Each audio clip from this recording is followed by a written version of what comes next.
Hello everyone. तो आज की इस गाइडलाइन फॉर एसिम्प्टोटिक एनालिसिस के पार्ट 2 में वीडियो में हम लोग देखेंगे कि जो रनिंग टाइम निकालेंगे किसके। अभी हम लोगों ने पहले वाली वीडियो में लूप्स के देख रहे थे, नेस्टेड लूप्स के देखे थे। आज की वीडियो में हम लोग कॉन्सिक्यूटिव स्टेटमेंट्स के देखेंगे और साथ ही साथ इफ़ देन एल्स स्टेटमेंट को देखेंगे और फिर उसके बाद बचेगा लॉगरिथमिक कॉम्प्लेक्सिटी। ठीक है, इनको देखेंगे। इन सारे स्टेटमेंट्स के जो एल्गोरिदम्स होंगे, इन्हीं एल्गोरिदम्स की जो टाइम कॉम्प्लेक्सिटी होगी उनको देखेंगे आज हम लोग। ठीक है, तो चलिए सबसे पहले बात करते हैं हम लोग कॉन्सिक्यूटिव स्टेटमेंट्स। तो कॉन्सिक्यूटिव स्टेटमेंट्स क्या करेंगे, जितने भी कॉम्प्ले हम ईच स्टेटमेंट्स होंगे उनकी हम लोग क्या कर देंगे, कॉम्प्लेक्सिटीज़ को ऐड कर देंगे। और एक जो हमारा स्टेटमेंट होता है सिंगल स्टेटमेंट, उसका जो टाइम होता है रन टाइम, आपको मालूम ही है कि हमारा कांस्टेंट टाइम होता है। एज एन एग्जांपल अगर मैं यहाँ पे लूँ, ठीक है, तो एक एग्जांपल यहाँ पे ले रहा हूँ मैं। मान लो कि हमने क्या लिखा, एक एक्स इज इक्वल्स टू लिखा x+2। ठीक है, और अब x+2 अगर मैं कोई एक स्टेटमेंट लिख रहा हूँ तो इसका जो टाइम होगा वो टाइम कॉम्प्लेक्सिटी हो जाएगी कांस्टेंट टाइम हो जाएगा। क्या हो जाएगा, कांस्टेंट कांस्टेंट टाइम, जो कि c होगा। ठीक है, फिर उसके बाद अगर मैं दूसरा कोई एक यहाँ पे लूप लगा दूँ, ठीक है, एक लूप लगा दिया, फॉर लूप लगा दिया, और फॉर लूप की वैल्यू ले लिया i इज इक्वल्स टू 1 से स्टार्ट किया और i less than is equals to n लिया एंड i को मैं प्लस प्लस कर दिया। ठीक है, अब इसको चला दिया मैंने, एक स्टेटमेंट यहाँ पे लगाया, यहाँ पे एक स्टेटमेंट कुछ भी लिख दिया मैं। ठीक है, एक स्टेटमेंट यहाँ पे मैंने राइट किया और ये स्टेटमेंट का जो टाइम हो जाएगा वो क्या हो जाएगा भाई, इस स्टेटमेंट का कांस्टेंट टाइम होगा। क्या होगा, कांस्टेंट। और ये कितने टाइम इटरेट करेगा, एन टाइम इटरेट करेगा। तो एग्जीक्यूशन इसका कितना टाइम चलेगा, एन टाइम्स। क्या चलेगा, यहाँ पे चाहे लिख दे रहा हूँ मैं, execution n time, executes n times.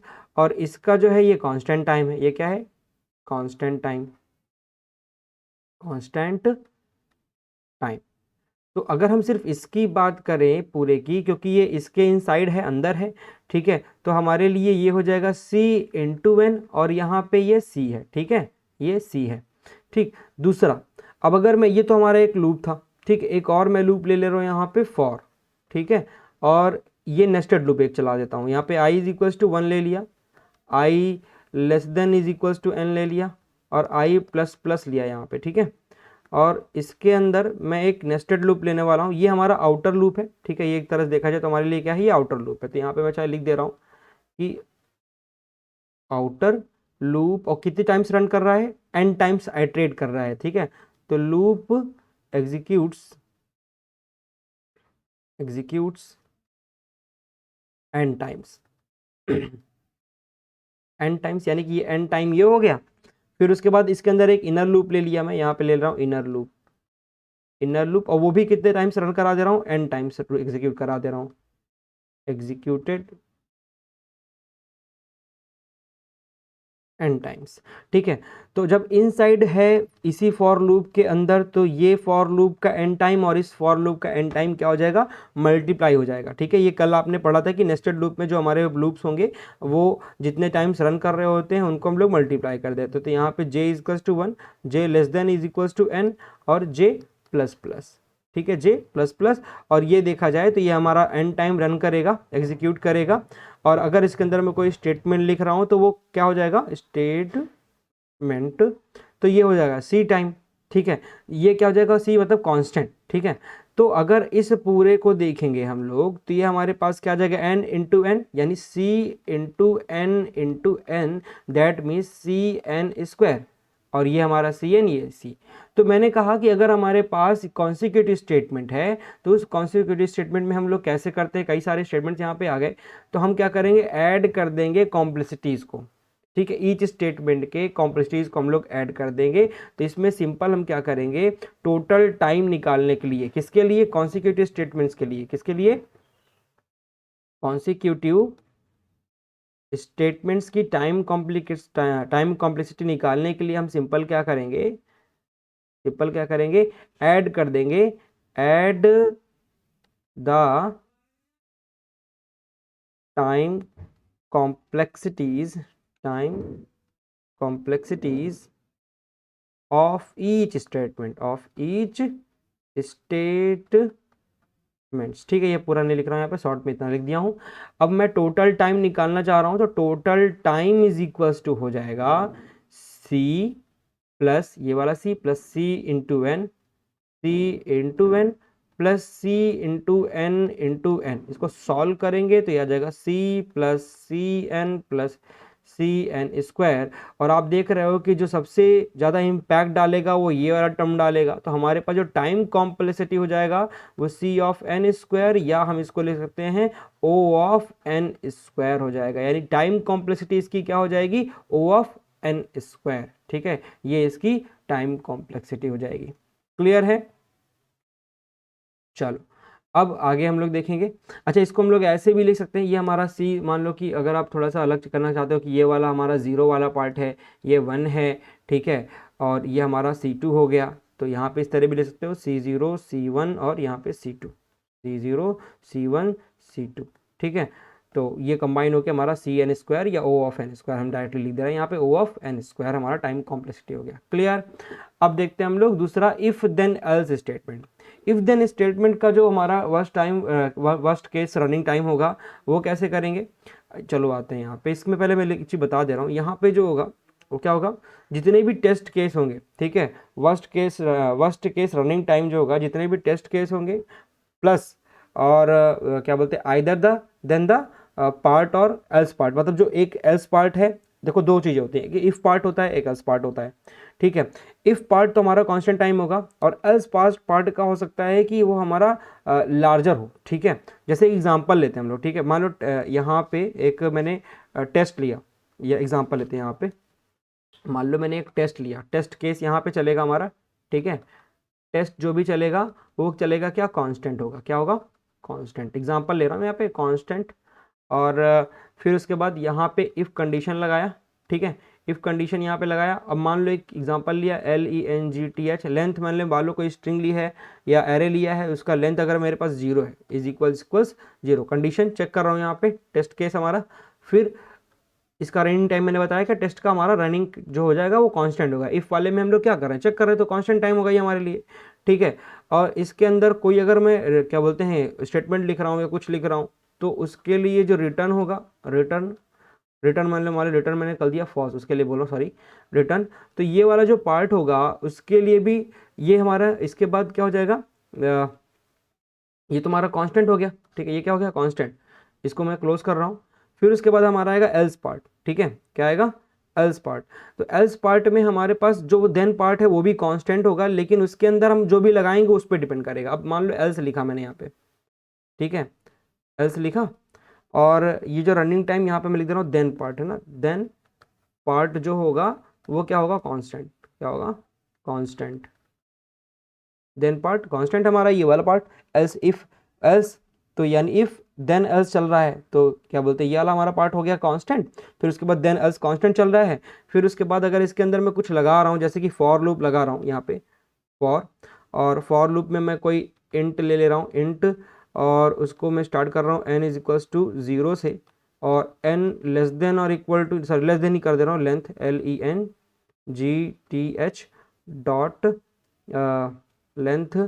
फिर उसके बाद एक मिनट, ये क्या हो गया, ठीक है लॉगरिथम पहुँच गया, हाँ लेंथ। ठीक है, एक मिनट यार, इसका मार्कर फिर से लाना पड़ेगा, हाँ पेन,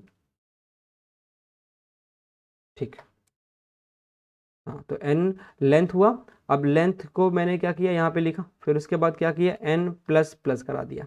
ठीक है, अब जो ये वाला पार्ट है ये n टाइम्स रन करेगा, तो कांस्टेंट इंटू कॉन्स्ट, जो हमारा कांस्टेंट ये वाला प्लस कांस्टेंट इंटू n चलेगा, क्या चलेगा, अभी देखो यहाँ पे पूरा कर दे रहा हूँ, फिर मैं लिख दे रहा हूँ सबका कि जो टर्निंग टाइम होगा वो क्या होगा। तो यहाँ पे एक अनदर इफ लगा रहा हूँ, अनदर दूसरा कोई f लगा रहा हूँ, इफ, और इसके अंदर इफ जो होगा वो क्या चलेगा, यहाँ पे कांस्टेंट टाइम चलेगा, क्या चलेगा, कांस्टेंट प्लस ये कमेंट आउट है। ठीक है, कमेंट आउट सेक्शन में नीचे एफ लगा, इफ लगाऊंगा। ठीक है, अभी कांस्टेंट प्लस कांस्टेंट, कांस्टेंट। ठीक है, क्योंकि इसके अंदर अब मैं एक एल्स पार्ट नहीं डालूंगा, जो इस वाला इफ लूंगा, जैसे इस इफ के बाद एल्स पार्ट था, इस वाले इफ के बाद एल्स पार्ट नहीं होगा, जो यहाँ पे इफ लगाऊंगा। ठीक है, नो एल्स पार्ट यहाँ पे लिख दे रहा हूँ सिंपल, और यहाँ पे देखोगे तो एक इफ़ लगाया मैं, और यहाँ पे क्या लिख दिया, कंडीशन लिख देता हूँ। तो नॉट, मान लो कि एक लिस्ट ले रहा हूँ यहाँ पे लिस्ट, और इसका n लिया, डॉट इक्वल्स, ठीक है, अदर लिस्ट डॉट लिस्ट और ब्रैकेट में इंडेक्स वैल्यू n, ठीक है। और ये, और इसके बाद मैंने कितने ब्रैकेट लगाए, एक ब्रैकेट इसका क्लोज ये वाला, और इसका भी क्लोज कर दो, ठीक है। अब इसके अंदर ये मैंने क्या कर दिया, यहाँ पे जो भी स्टेटमेंट होगा वो कांस्टेंट पार्ट हो जाएगा। ये वाला रिटर्न जो मैं ले रहा हूँ यहाँ पे रिटर्न लूँगा, एक रिटर्न यहाँ पे मान लो फॉल्स ले रहा हूँ, ठीक है, फॉल्स ले रहा हूँ। अब इसका पूरा कांस्टेंट टाइम देखा जाए तो ये हमारे पास यहाँ पे एल्स वाले पार्ट के लिए जो हो जाएगा, एल्स पार्ट ये जो है, इस एल्स पार्ट का जो रन टाइम होगा वो क्या हो जाएगा, एल्स पार्ट पूरा ये कंप्लीट जब आएगा, ठीक है। तो एक कांस्टेंट ये चला, एक कांस्टेंट ये चला, और फॉर लूप चला n टाइम्स, क्या चला, एक कांस्टेंट यहाँ चला, ठीक है, ये वाला कांस्टेंट प्लस इसका कांस्टेंट, ठीक है, इस वाले का कांस्टेंट, तो कांस्टेंट प्लस कांस्टेंट हो गया। और ऊपर से ये फॉर लूप के अंदर चल रहा है, किसके अंदर चल रहा है, फॉर लूप के अंदर चल रहा है। तो हमारे पास क्या हो जाएगा यहाँ पे ये वाला एल्स पार्ट, और उसके बाद यहाँ पे हम लिख सकते हैं एल्स पार्ट जो हो जाएगा इसका टाइम हो जाएगा कांस्टेंट, कांस्टेंट प्लस कांस्टेंट, ये रहा है constant plus constant into n, ठीक है, कांस्टेंट कांस्टेंट इनटू n, ठीक है। इसको पूरा ब्रैकेट के अंदर कर दे रहा हूँ, ठीक। तो ये हमारा क्या हुआ, रन टाइम इस वाले का, अभी इस वाले का भी है। और कॉन्सिक्यूटिव स्टेटमेंट्स के अंदर हम लोगों ने देखा कि हम क्या करेंगे, ऐड कर देंगे सबको, तो अब इसको ऐड कर देंगे, ठीक है।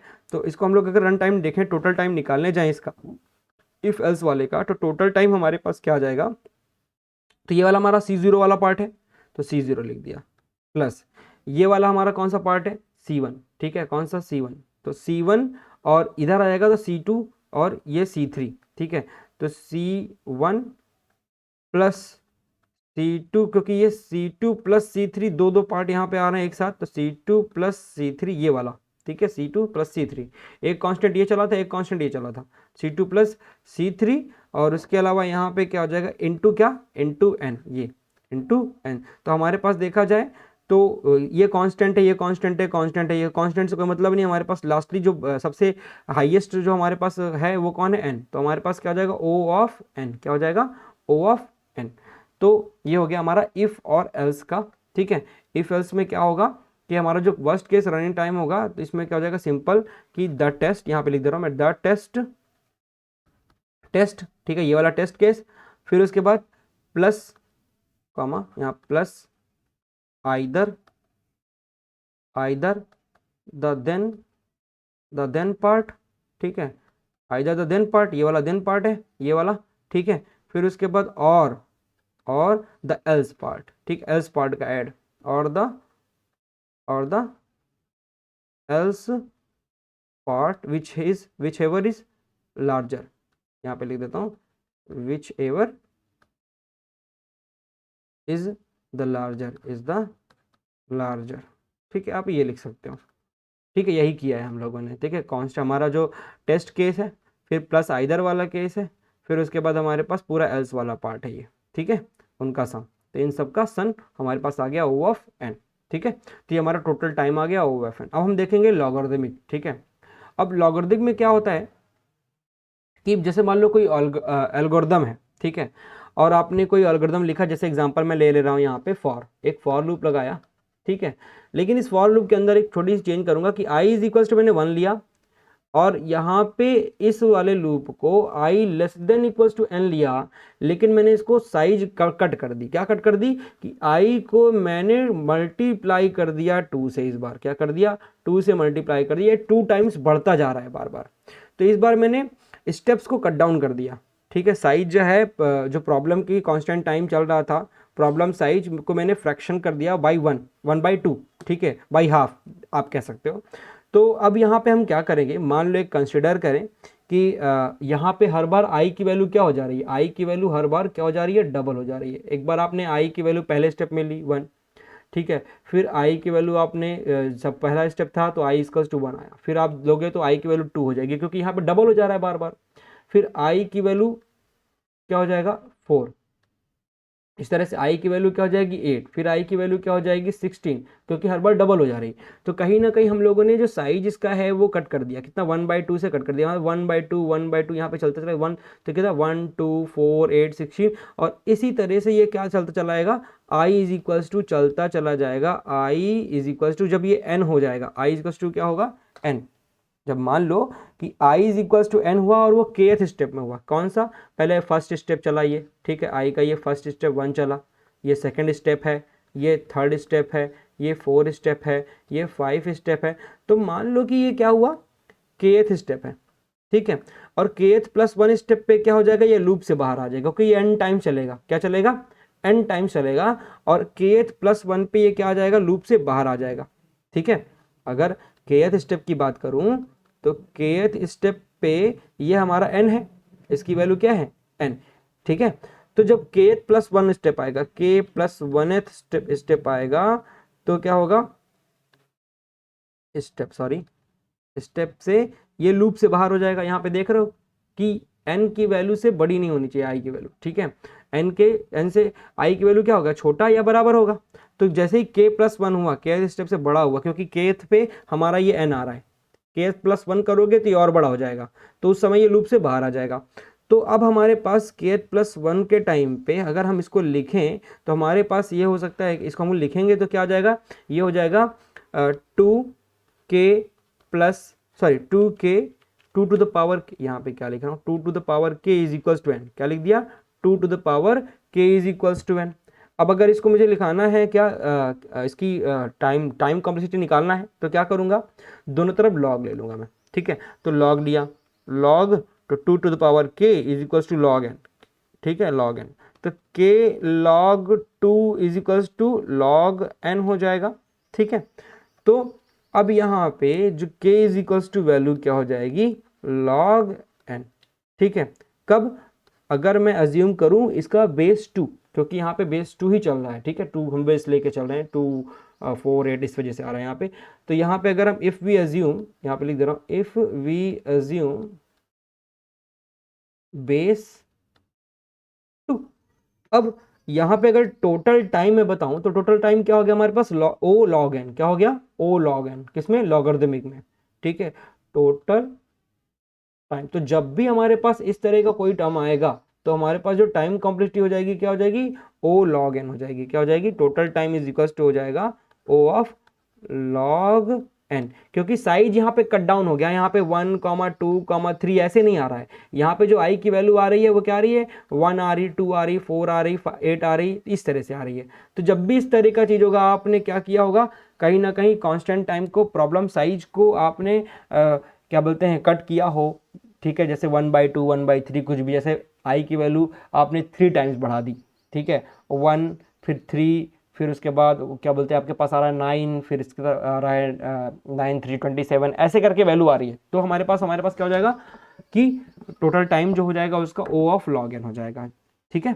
तो ये है हमारा कौन कौन से मैंने आपको बता दिए, आपको मैंने बताया क्या, कॉन्सिक्यूटिव स्टेटमेंट्स, फिर उसके बाद बताया आपको इफ एल्स, और ये है लॉगरिदमिक, ठीक है। तो आज की वीडियो में बस इतना ही, नेक्स्ट वीडियो में हम लोग आगे देखेंगे, और आगे क्या देखेंगे आगे मैं बताऊंगा आपको, शायद हम लोग अब क्वेश्चंस वगैरह पे आ जाएं, एरे पे आ जाएं, और एरे के बाद थोड़े से न्यूमेरिकल्स वगैरह लगाना स्टार्ट कर देंगे। अब हम लोग थोड़े से प्रैक्टिकल जो प्रॉब्लम्स हैं उसको सॉल्व करेंगे, धीरे धीरे प्रैक्टिस करना स्टार्ट करेंगे, पहले एरे फिर प्रैक्टिस करना स्टार्ट करेंगे सारे प्रॉब्लम्स की जो कॉम्पिटिटिव प्रोग्राम्स होते हैं उनकी, ठीक है। तो आज की वीडियो में बस इतना ही, टाटा बाय बाय।